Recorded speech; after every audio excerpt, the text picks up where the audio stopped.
Hello everybody and welcome to the Hospitality Finder Green Room Cheltenham Festival preview thingy. I think we should have come up with a slightly better name, but that's what we're going with today. And we're missing you, obviously, being at the festival in person in the green room. So we thought, what's the next best thing? We'll bring the flavour of the festival to your home through the medium of our green room horse racing ambassadors. We have alongside me 20-time champion jockey Sir AP McCoy.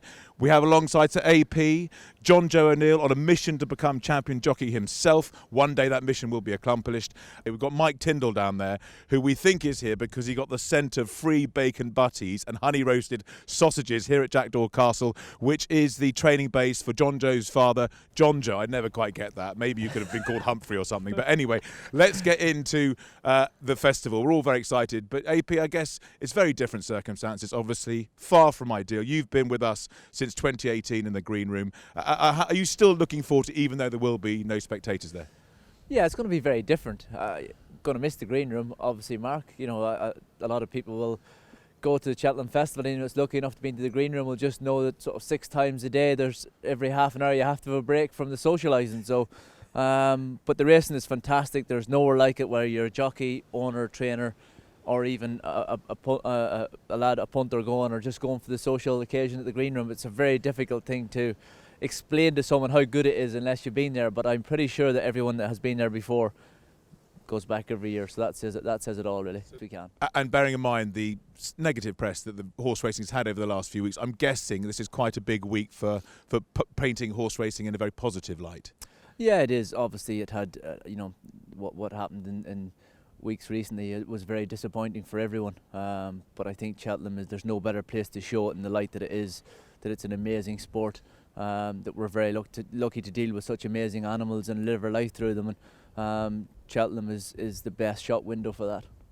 And Jonjo, having a great season so far with us since 2019, elevated to ambassador status in 2019, and you've had a great season. You've ridden over 50 winners already this season. You're getting a few rides at the festival as well. I can't escape the fact that you seem to have a rather heroic scar on your right cheek. What's happened to that? So a couple of weeks ago I got a fall and a horse from behind clipped me across the face and fractured the floor of the eye socket, but it's healed up well, so you know, hopefully we'll make it for Cheltenham. I'm guessing from your point of view, when you go out there and you ride, will it be very different with the fact there's no fans there? Will you still feel the thunder of the hooves and the splatter of the mud? Is that all that you'll be focusing on, or will it be different? Yeah, I mean, like obviously we've got used to it all season, but the thing is, and in normal races through the week and stuff, I wouldn't notice a crowd anyway. When you're in the race, you're kind of concentrating on what you're doing. But Cheltenham is the one place where you do notice the atmosphere.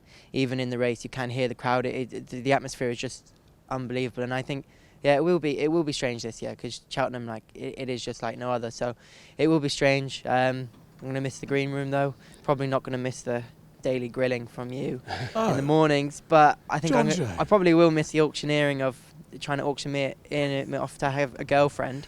Yes, although you weren't actually very successful in that, so actually probably looking at the state of your face, he's not putting much luck this year either. Yeah. Hey mate, Jonjo Jr, there's always a hope, mate. Look at me, just look at me as your idol. For those who haven't been to the green room, but I hope you'll join us at some point very soon. But I seem to be on a mission to make. I'm sort of, you know, I'm not pimping you out, but I'm trying to find true love for Jonjo in the course of that 4 days, and it has failed misery over the last 2 years. But I will succeed eventually. There's no doubt about it. And just to complete the trio here at Jackdaw's Castle, we've got Mike Tindall, who I assume the thing you're going to miss most about Cheltenham Festival this year is 4 days of cream teas in a green room on an afternoon. I've never felt the love from my liver about us not going to be in the green room for 4 days next week.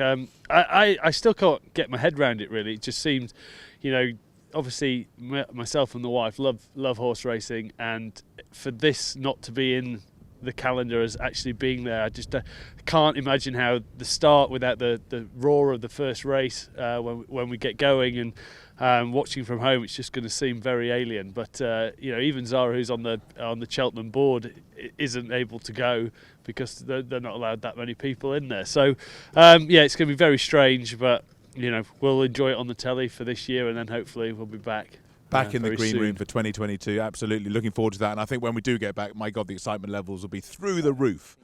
But listen, let's just give some people a bit to think about on the first 2 days of the Cheltenham Festival. Day one being Champions Day, of course, on Tuesday. There are 4 Grade 1 races. I think the feature race, of course, is the the Unibet Champions Hurdle. Got there in the end. Well done. Anyway, so the feature race on Monday. What is your hunch? Which horse would you like to be on? You know, I think what's going to be a really important factor will be the ground. Mark Honeysuckle was really impressive when she won the Irish Champion Hurdle at Leopardstown at the beginning of February. She won the Merit Race last year, but she showed a lot of tactical speed last time when she won the Irish Champion Hurdle. From the last mile, she quickened unbelievably well. She jumped like a champion hurdler, and if the ground was soft, it would definitely suit herself and Goshan, who obviously unseated his ride at the Triumph Hurdle last year when he looked like he was going to win. But I think if the ground was soft, Goshan will struggle to give Honeysuckle £7 because she's a mare and she gets a £7 allowance. If the ground was to stay good or good to soft, Epatante, who won last year, is probably the fastest of the 3 of them, so it would probably suit her. The ground conditions are a big factor in the champion hurdle. Epatante, you said that's JP McManus, who's won it for the last 4 years, hasn't he? So a 5th would be extraordinary. Yeah, he won it for the last 4 years. He's won 9 champion hurdles.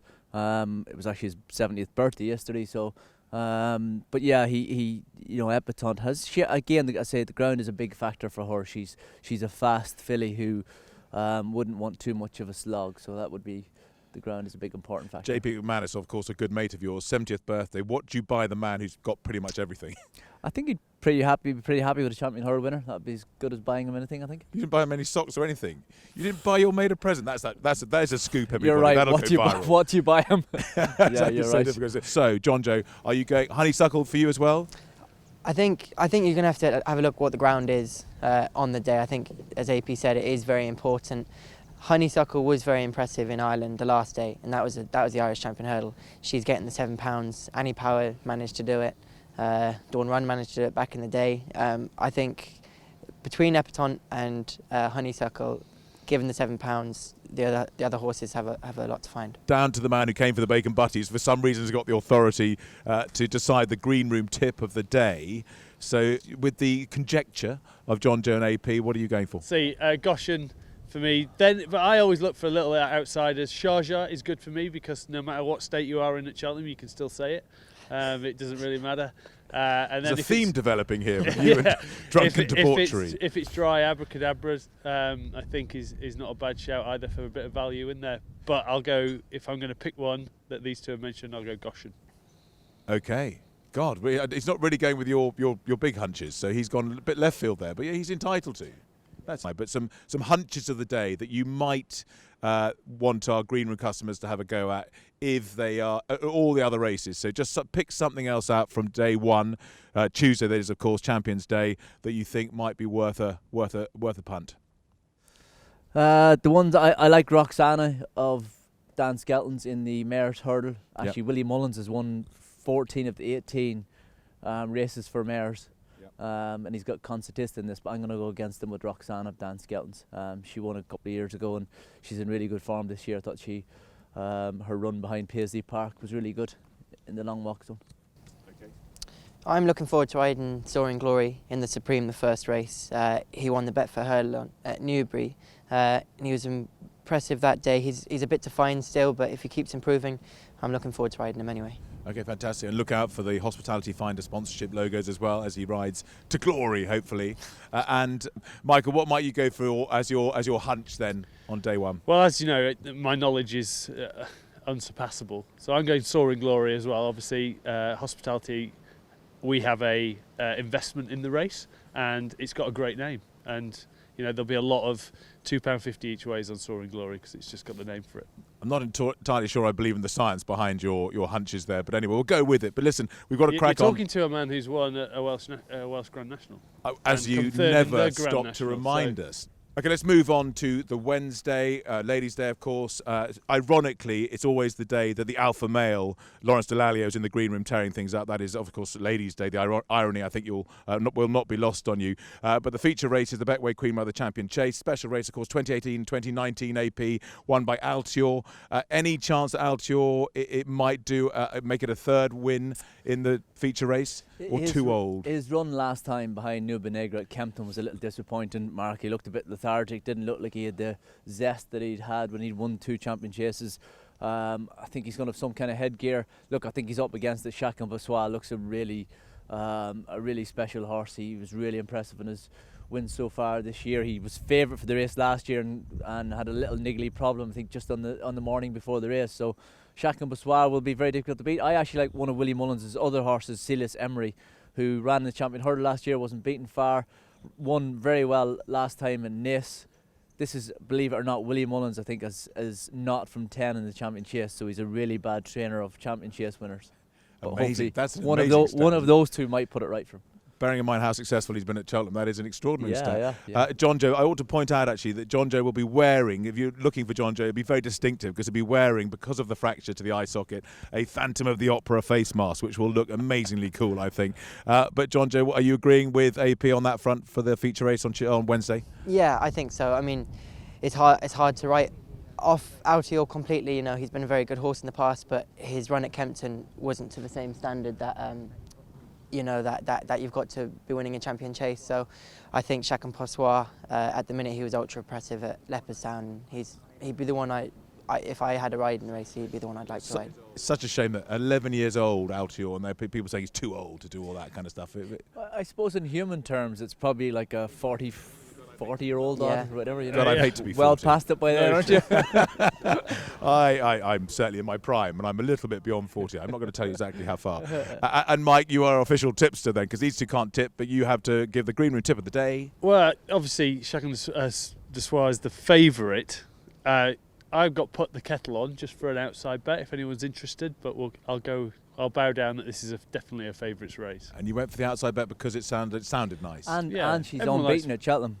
Put the Kettle On. She won the Oracle last year. Oh, there's food for thought for all the green room regulars there. Okay, fantastic stuff. And then on another little outsider, little hunch, a hunch for Wednesday. Little hunch for Wednesday. I actually like a horse of Nicky Henderson's in the Coral Cup, Craig Niche. Okay. Won really impressively last time at Ascot. Actually beat a horse of Jonjo's, Aravidaci. I like Craig Niche in the Coral Cup. Okay, we'll go for that. Jonjo? Brave Man Game and Paul Nicholls in the first. I had a look at it this morning. I don't think he's even favourite for the race. There's a few Irish horses in there as well, but he looks seriously impressive. Step up to 2.5 miles, and he's got some form tying in with Soaring Glory earlier on in the season. So, yeah, I'd expect him to run a big race. Okay, good stuff. And what about you, Mike? On the Wednesday? Yeah, I went for a hard favourite, which is Monkfish on the Wednesday in the second race, I think. Okay, excellent stuff. Hope that's given you some food for thought. Watching on, wherever you may be, we will miss you in the green room. I will reiterate that. We will miss you. I will miss sort of bumping into Ben Miller, Boff. Do you remember seeing Boff there last year? I do. In Johnny English and Rory Bremner doing impressions. The England rugby team popping in after their Six Nations, anyway, the hiatus. They suddenly went on a rampage, didn't they? Anyway, we'll miss you in the green room. We wouldn't want them this year, though, would we? Oh, I see, because they've fallen off their perch. We will win. There's an Irishman rubbing it into us Englishmen. Anyway, we'll have more rugby chat with Mike at some point, I'm sure. But thank you all for joining us for our little preview for days 1 and 2 of the Cheltenham Festival. I hope you've enjoyed that, everybody. We'll have a little preview of days 3 and 4 coming your way. Watch out for the drop sometime very soon.